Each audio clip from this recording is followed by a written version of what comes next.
Hello friends, welcome to स्टडीकर। मैं हूं आपका दोस्त प्रभाकर। आज के इस इंपॉर्टेंट लेक्चर में हम सभी डिस्कस करने वाले हैं 14 जून 2024 के मोस्ट इंपॉर्टेंट करंट अफेयर्स के क्वेश्चन। तो आप इस पूरे लेक्चर को बहुत ही ध्यान से लास्ट तक जोड़ देखिएगा। पहला और इंपॉर्टेंट क्वेश्चन है, पेमा खांडू किस राज्य के तीसरी बार मुख्यमंत्री बने हैं? आंसर हो जाएगा इसका अरुणाचल प्रदेश। तो अरुणाचल प्रदेश के तीसरी बार मुख्यमंत्री कौन बने हैं? पेमा खांडू। इस बात को आप याद रखिएगा। पेमा खांडू का संबंध किस राजनीतिक दल से है? तो इनका संबंध है बीजेपी से। अगर हम ओडिशा की बात करें तो ओडिशा के अभी हाल ही में चीफ मिनिस्टर बने हैं मोहन चरण मांझी। आंध्र प्रदेश के नए चीफ मिनिस्टर बने हैं चंद्रबाबू नायडू। और सिक्किम के चीफ मिनिस्टर बने हैं प्रेम सिंह तमांग। प्रेम सिंह तमांग को हम पीएस गोले के नाम से भी जानते हैं। तो ये सभी फैक्ट आप नोट कर सकते हैं। इस क्वेश्चन का डिस्कशन करते हैं। तो पेमा खांडू लगातार तीसरी बार अरुणाचल प्रदेश के चीफ मिनिस्टर बने हैं। और इसके अलावा अभी हाल ही में अरुणाचल प्रदेश के डिप्टी चीफ मिनिस्टर के रूप में चाउना मीन ने भी शपथ ग्रहण की है। और ये जो शपथ ग्रहण समारोह था, ये अरुणाचल प्रदेश की कैपिटल ईटानगर में स्थित दोरजी खांडू कन्वेंशन सेंटर में आयोजित किया गया था। पेमा खांडू पहली बार कब चीफ मिनिस्टर बने थे? 2016 में। और अरुणाचल प्रदेश के सबसे यंगेस्ट चीफ मिनिस्टर कौन है? पेमा खांडू। अरुणाचल प्रदेश में अभी हाल ही में विधानसभा के चुनाव आयोजित किए गए थे, तो उसके रिजल्ट को भी देख लेते हैं। तो अरुणाचल प्रदेश में 60 विधानसभा की सीटें हैं, जिसमें बहुमत का आंकड़ा कितना है? 31। तो इसमें बीजेपी सबसे बड़ी पार्टी बनी है। इसको 46 सीटें प्राप्त हुई हैं। एनपीपी को 5, एनसीपी को 3, पीपीए को 2, कांग्रेस को 1 और अन्य को 3 सीटें हासिल हुई हैं 2024 के विधानसभा चुनाव में। अरुणाचल प्रदेश की बेसिक जानकारी डिस्कस कर लेते हैं। तो अरुणाचल प्रदेश की राजधानी क्या है? ईटानगर। और राज्यपाल कौन है वर्तमान में? केवल त्रिविक्रम परनाइक। यहाँ पर आप देख सकते हैं केटी परनाइक को। अरुणाचल प्रदेश की लोकेशन भी आप देख सकते हैं इंडिया के मैप में।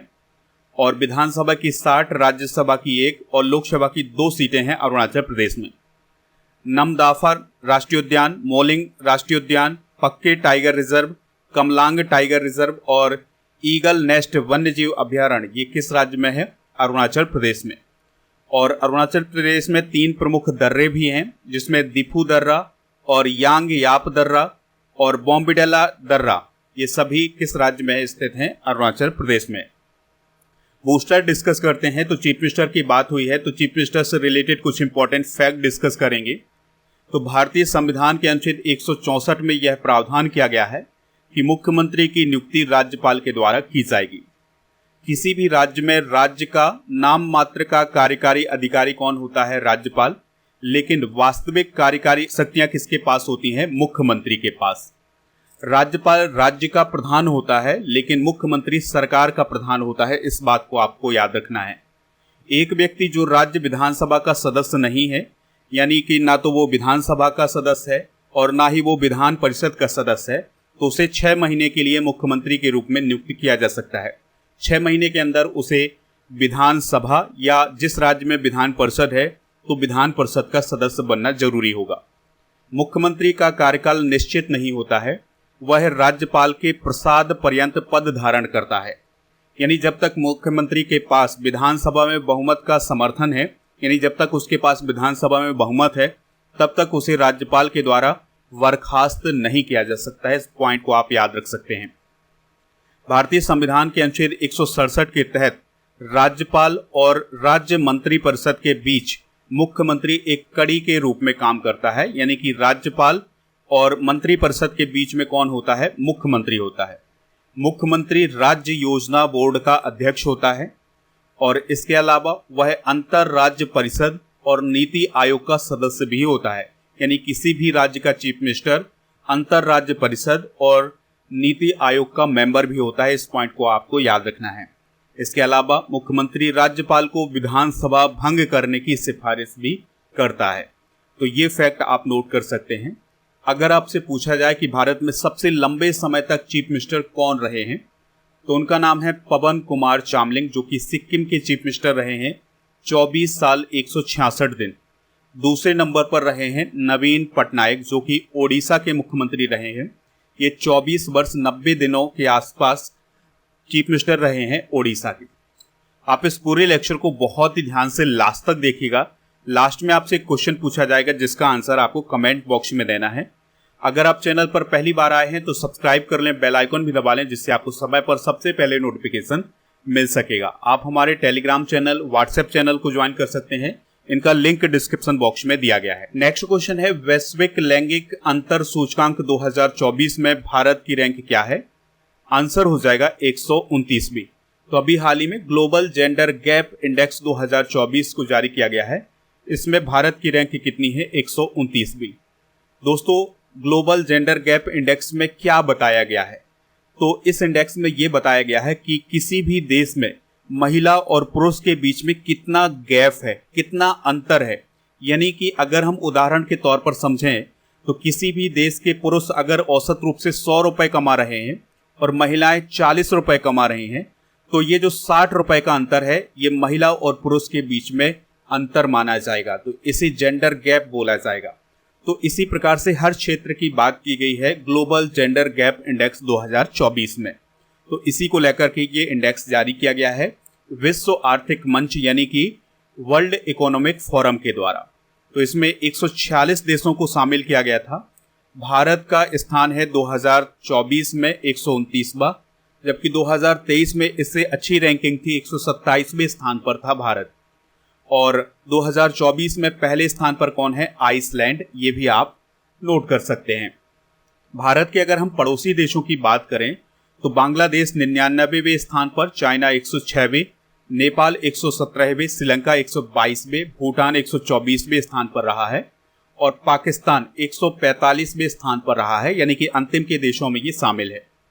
इस इंडेक्स में यह भी कहा गया है कि अगर इसी प्रकार से सभी चीजें चलती रहीं जिस प्रकार से आज चल रही हैं, तो महिला और पुरुष के बीच के अंतर को कम करने में 131 साल लग जाएंगे। तो ये भी काफी इंपॉर्टेंट टिप्पणी की गई है इस इंडेक्स में। दोस्तों, इस इंडेक्स में भारत के बारे में कुछ इंपॉर्टेंट टिप्पणियां की गई हैं। जैसे इसमें यह बताया गया है कि भारत ने माध्यमिक शिक्षा, नामांकन और राजनीतिक सशक्तिकरण में मजबूत लैंगिक समानता दिखाई है। यानी कि माध्यमिक शिक्षा, नामांकन और राजनीति के क्षेत्र में जो महिलाओं का सशक्तिकरण हो रहा है उसमें मजबूत लैंगिक समानता दिखाई गई है भारत में। और भारतीय महिलाएं पुरुषों की कमाई के 100 रुपए पर 40 रुपए कमाती हैं। तो अगर पुरुष 100 रुपए कमा रहे हैं तो 40 रुपए कौन कमा रही हैं? भारतीय महिलाएं कमा रही हैं। और इस इंडेक्स में यह भी बताया गया है कि महिलाओं के राजनीतिक सशक्तिकरण के मामले में भारत दुनिया भर में 65वें स्थान पर है। यानी कि राजनीति के क्षेत्र में महिलाएं बहुत आगे बढ़ रही हैं। अगर हम बात करें वर्ल्ड इकोनॉमिक फोरम की, तो यह एक गैर लाभकारी एवं अंतर्राष्ट्रीय संगठन है। इसकी स्थापना 1971 में की गई थी। इसका मुख्यालय है स्विट्जरलैंड के जेनेवा में। तो ये सभी पॉइंट आप नोट कर सकते हैं। चलिए कुछ इंपॉर्टेंट सूचकांक और रिपोर्ट डिस्कस करते हैं। तो QS वर्ल्ड यूनिवर्सिटी रैंकिंग 2025 में प्रथम स्थान MIT कैम्ब्रिज अमेरिका का रहा है और भारत में प्रथम रहा है IIT Bombay. Oxford economics global cities index 2024 में पहले स्थान पर न्यूयॉर्क शहर रहा है और भारत में प्रथम रहा है दिल्ली। और दिल्ली का कौन सा स्थान रहा है? 350वां।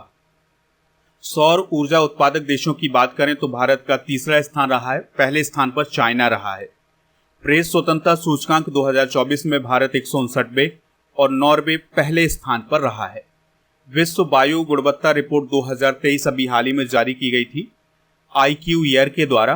तो इसमें सबसे प्रदूषित राजधानी दिल्ली, सबसे प्रदूषित शहर था बेगूसराय और सबसे प्रदूषित देश था बांग्लादेश। और लोकतंत्र सूचकांक 2024 में भारत का 41वां स्थान और पहला स्थान नॉर्वे का रहा है। नेक्स्ट क्वेश्चन है, 50वां G7 शिखर सम्मेलन 2024 किस देश में शुरू हुआ है? आंसर हो जाएगा इटली में। तो इटली में 50वां G7 शिखर सम्मेलन 2024 आयोजित किया जा रहा है। स्विट्जरलैंड की अगर हम बात करें तो यूक्रेन शांति सम्मेलन 2024 स्विट्जरलैंड में होगा। ब्राजील में G20 शिखर सम्मेलन 2024 होगा और रूस में ब्रिक्स शिखर सम्मेलन 2024 का आयोजन किया जाएगा। चलिए अब इस क्वेश्चन का डिस्कशन करते हैं। तो इस बार G7 शिखर सम्मेलन का 50वां संस्करण आयोजित किया जा रहा है 13 से 15 जून 2024 तक। इसका आयोजन इटली के अपुलिया के फसानो शहर में किया जाएगा। इस पॉइंट को भी आप नोट कर सकते हैं। तो इस बार इटली अध्यक्ष है और इटली ने इस बार अफ्रीकी देशों के साथ अपनी रणनीतिक साझेदारी पर जोर दिया है। इस सम्मेलन में भारत की तरफ से प्रधानमंत्री मोदी जी भी शामिल हुए हैं, क्योंकि भारत को आमंत्रित किया गया था G7 शिखर सम्मेलन 2024 में। भारत इसका मेंबर नहीं है, भारत को आमंत्रित देश के रूप में शामिल किया गया है G7 शिखर सम्मेलन 2024 के अंदर। बात करते हैं 50वें G7 शिखर सम्मेलन से रिलेटेड कुछ इंपॉर्टेंट फैक्ट। तो अतिथि देश है इटली। 13 से 15 जून तक इसका आयोजन किया जाएगा इटली के अपुलिया के फसानो शहर में। इसमें Canada, France, Germany, Italy, Japan, UK और अमेरिका शामिल होगा। इसके अलावा यूरोपीय यूनियन भी इसमें शामिल होगा। 49वां G7 शिखर सम्मेलन 2023 का आयोजन जापान के हिरोशिमा में किया गया था। यह भी काफी इंपॉर्टेंट पॉइंट हो जाएगा। इस संगठन में पहले रूस भी शामिल हुआ करता था, तब उसे G8 बोला जाता था, लेकिन 2014 में रूस को अलग कर दिया गया था G7 से। तो अब क्या है, केवल G7। चलिए कुछ प्रमुख सम्मेलन डिस्कस करते हैं। जैसे 148वां संसदीय सम्मेलन 2024 स्विट्जरलैंड में आयोजित किया गया है। परमाणु सुरक्षा पर अंतर्राष्ट्रीय सम्मेलन वियना, ऑस्ट्रिया में आयोजित किया गया है। क्रिटिकल मिनरल्स शिखर सम्मेलन 2024 नई दिल्ली में।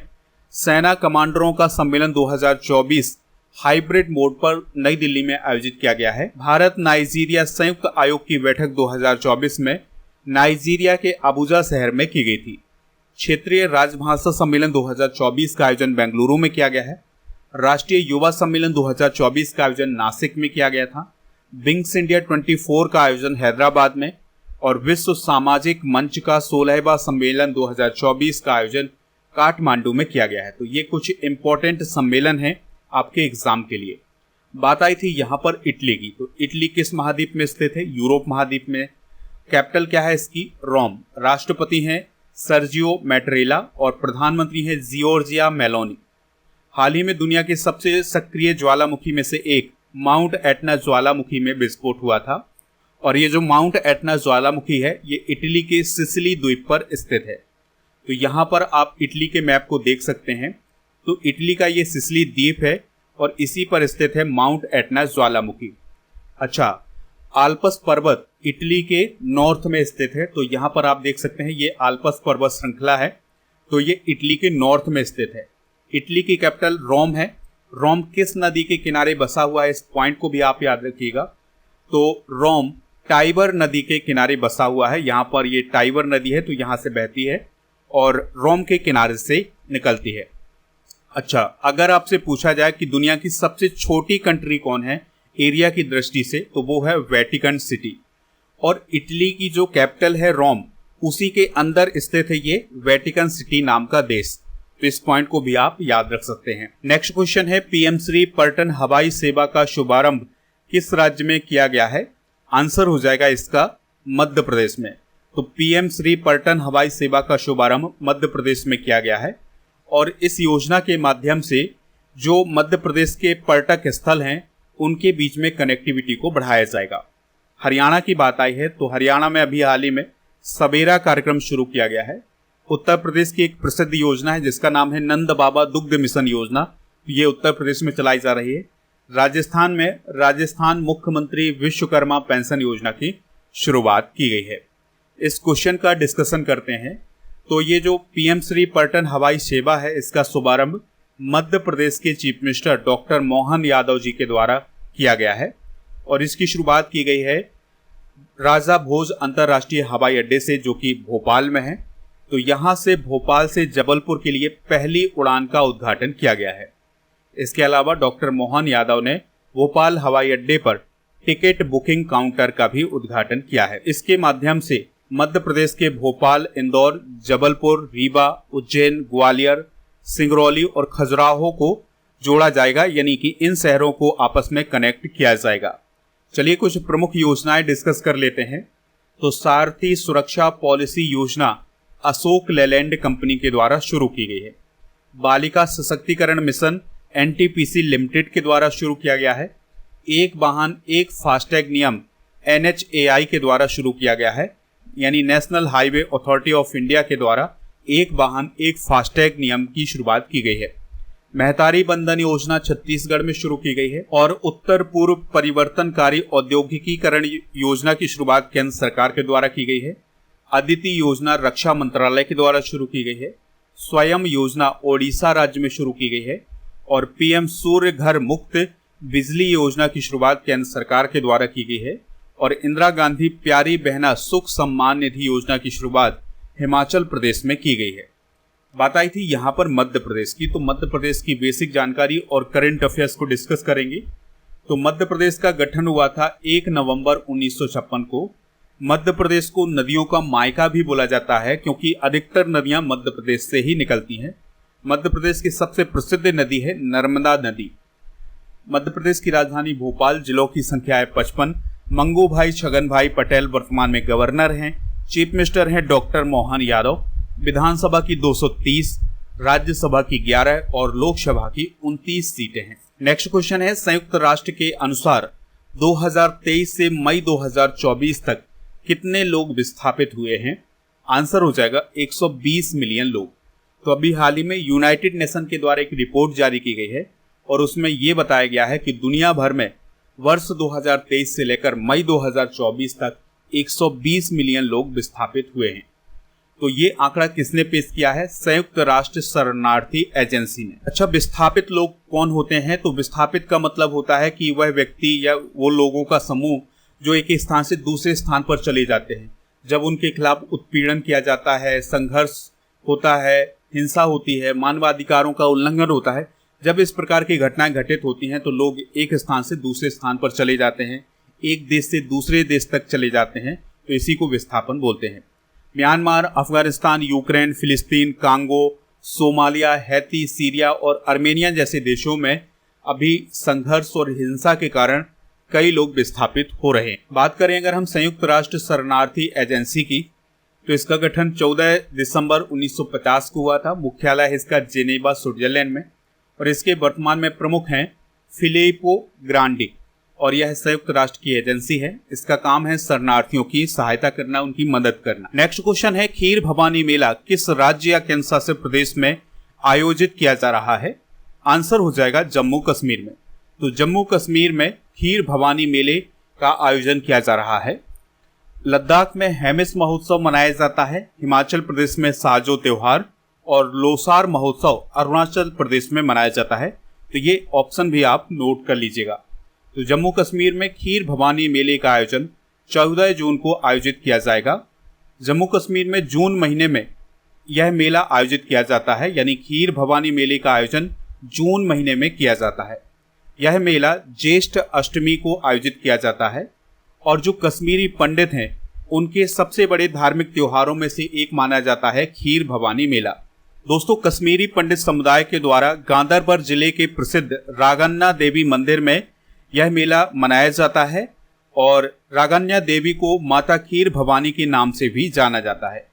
भारत के कुछ प्रमुख मेले डिस्कस करते हैं, जैसे गंगा सागर मेला पश्चिम बंगाल में, कुंभ मेला प्रयाग हरिद्वार उज्जैन नासिक में, हेमिस गोम्पा मेला लद्दाख में, अंबुबाची मेला असम में, नैना देवी मेला हिमाचल प्रदेश में, कोलायत मेला राजस्थान में, माघ मेला प्रयागराज में, श्रावणी मेला झारखंड में और मेडाराम यात्रा तेलंगाना में, त्रिशूर पूर्णम केरल में, पुष्कर मेला राजस्थान में, नौचंडी मेला उत्तर प्रदेश के मेरठ में, सोनपुर मवेशी मेला बिहार में और सूरज कुंड अंतर्राष्ट्रीय शिल्प मेला हरियाणा राज्य में आयोजित किया जाता है। नेक्स्ट क्वेश्चन है, उत्तराखंड के जोशी मठ का नया नाम क्या हो गया है? आंसर हो जाएगा ज्योतिर्मठ। तो जोशी मठ अब ज्योतिर्मठ के नाम से जाना जाएगा। प्राचीन समय में जोशी मठ को ज्योतिर्मठ के नाम से ही जाना जाता था और ये जो ज्योतिर्मठ है ये उत्तराखंड के चमोली डिस्ट्रिक्ट में है। इसके अलावा अभी हाल ही में उत्तराखंड के नैनीताल जिले के कोशिया कोटोली तहसील का नाम बदलकर श्री कैंची धाम कर दिया गया है। इस पॉइंट को भी आप याद रखिएगा। हाल ही में बदले गए कुछ प्रमुख नाम डिस्कस कर लेते हैं, जैसे एक्स यानी ट्विटर का डोमेन नेम twitter.com से बदलकर x.com कर दिया गया है। सौराष्ट्र क्रिकेट एसोसिएशन स्टेडियम का नाम बदल करके निरंजन शाह स्टेडियम किया गया है। पेटीएम ई कॉमर्स प्लेटफॉर्म का नाम बदल करके पे प्लेटफॉर्म किया गया है और अयोध्या रेलवे स्टेशन का नाम बदल करके अयोध्या धाम पंजोखरा गांव जो कि हरियाणा का गांव है उसका नाम पंजोखरा साहिब किया गया है। फिरोजाबाद जो कि उत्तर प्रदेश में है इसका नाम चंद्रनगर। आयुष्मान भारत स्वास्थ्य एवं परिवार कल्याण केंद्र का नाम आयुष्मान आरोग्य मंदिर। पुराने संसद भवन का नाम संविधान सदन। खेलो इंडिया महिला लीग का नाम अस्मिता महिला लीग। बांद्रा वर्सोवा सी लिंक का नाम वीर सावरकर सेतु और मुंबई ट्रांस हार्बर लिंक का नाम अटल सेतु किया गया है। और ऊधमपुर रेलवे स्टेशन का नाम शहीद कैप्टन तुषार महाजन रेलवे स्टेशन किया गया है। नेक्स्ट क्वेश्चन है, किस अंतरिक्ष एजेंसी ने मंगल ग्रह पर बर्फ की खोज की है? आंसर हो जाएगा यूरोपियन स्पेस एजेंसी ने। नासा की बात करें तो यह अमेरिका की अंतरिक्ष एजेंसी है, इसरो भारत की और CNSA चाइना की अंतरिक्ष एजेंसी है। तो अगर हम इस क्वेश्चन के बारे में डिस्कशन करें तो यूरोपीय स्पेस एजेंसी के द्वारा अभी हाल ही में मंगल ग्रह पर भारी मात्रा में पानी होने का पता लगाया है। यानी कि जो पानी की खोज की गई है ये बर्फ के रूप में खोज की गई है। तो मंगल ग्रह की जो भूमध्य रेखा है वहां पर बर्फ की मौजूदगी का पता लगाया गया है यूरोपीय स्पेस एजेंसी के एक्सो मार्स और मार्स एक्सप्रेस मिशन के द्वारा। अगला क्वेश्चन है, विश्व रक्तदाता दिवस कब मनाया जाता है? तो हर साल 14 जून को विश्व रक्तदाता दिवस यानी वर्ल्ड ब्लड डोनर डे मनाया जाता है। 8 जून को विश्व महासागर दिवस, 12 जून को बाल श्रम विरोधी विश्व दिवस मनाया गया है और 15 जून को विश्व बुजुर्ग दुर्व्यवहार जागरूकता दिवस मनाया जाएगा। 2004 से यह दिवस मनाया जा रहा है, यानी वर्ल्ड ब्लड डोनर डे 2004 से मनाया जा रहा है। तो रक्तदान के बारे में जागरूकता बढ़ाने के लिए यह दिवस मनाया जाता है।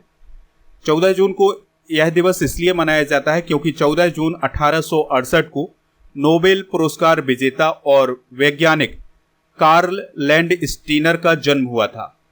और ब्लड ग्रुप की खोज किसने की थी? कार्ल लैंडस्टीनर ने। तो इनकी जन्म दिवस पर ही विश्व रक्तदाता दिवस मनाया जाता है। 2024 की थीम है 20 years of celebrating giving thank you blood donors. तो ये 2024 की थीम है। नेक्स्ट क्वेश्चन है, तीसरी बार भारत का राष्ट्रीय सुरक्षा सलाहकार किसे नियुक्त किया गया है? आंसर हो जाएगा अजीत डोभाल को। तो अजीत डोभाल फिर से भारत के NSA यानी नेशनल सिक्योरिटी एडवाइजर बनाए गए हैं। पीयूष आनंद की बात करें तो ये NDRF के प्रमुख बनाए गए हैं और अनुराग अग्रवाल संसद सुरक्षा के प्रमुख बनाए गए हैं और नवनीत सहगल को प्रसार भारती का अध्यक्ष अभी हाल ही में नियुक्त किया गया है। तो अजीत डोभाल की पहली बार नियुक्ति की गई थी 20 मई 2014 को और अब वो फिर से तीसरी बार राष्ट्रीय सुरक्षा सलाहकार नियुक्त किए गए हैं। इसके अलावा एक और महत्वपूर्ण नियुक्ति की गई है, वो की गई है प्रधानमंत्री के प्रधान सचिव की। तो PK मिश्रा फिर से प्रधानमंत्री के प्रधान सचिव अभी हाल ही में नियुक्त किए गए हैं। राष्ट्रीय सुरक्षा सलाहकार का काम क्या होता है? तो देश की आंतरिक सुरक्षा और बाहरी सुरक्षा से संबंधित सलाह प्रधानमंत्री को देना इसका प्रमुख काम होता है। ये थे आज के करंट अफेयर्स के क्वेश्चन। चलिए अब हम कल के करंट अफेयर्स के क्वेश्चन एक बार रिवाइज कर लेते हैं, फिर जनरल नॉलेज के पिटारे को डिस्कस करेंगे। लास्ट में पूछेंगे आपसे क्वेश्चन जिसका आंसर कमेंट बॉक्स में देना है। भारतीय सेना के नए प्रमुख कौन बने हैं? उपेंद्र द्विवेदी। 2025 में पुरुष जूनियर हॉकी विश्व कप की मेजबानी कौन सा देश करेगा? भारत। संत तिरुमंकई अलवर की मूर्ति को किस देश से वापस लाया जाएगा? ब्रिटेन। समुद्री अभ्यास जिमैक्स 24 भारत और किस देश के बीच शुरू हुआ है? जापान। किस संस्था ने घोषणा की है कि भारतीय विश्वविद्यालय में अब 2 बार प्रवेश दिया जाएगा? UGC।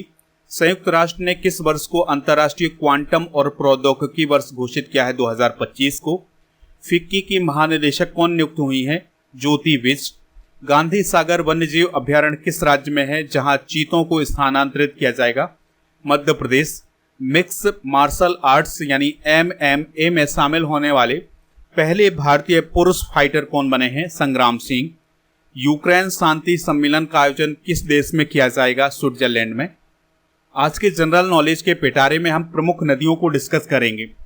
तो भारत का शोक किस नदी को कहा जाता है? कर्मनाशा नदी को। बिहार का शोक किस नदी को कहा जाता है? कोसी को। बंगाल का शोक किस नदी को कहा जाता है? दामोदर को।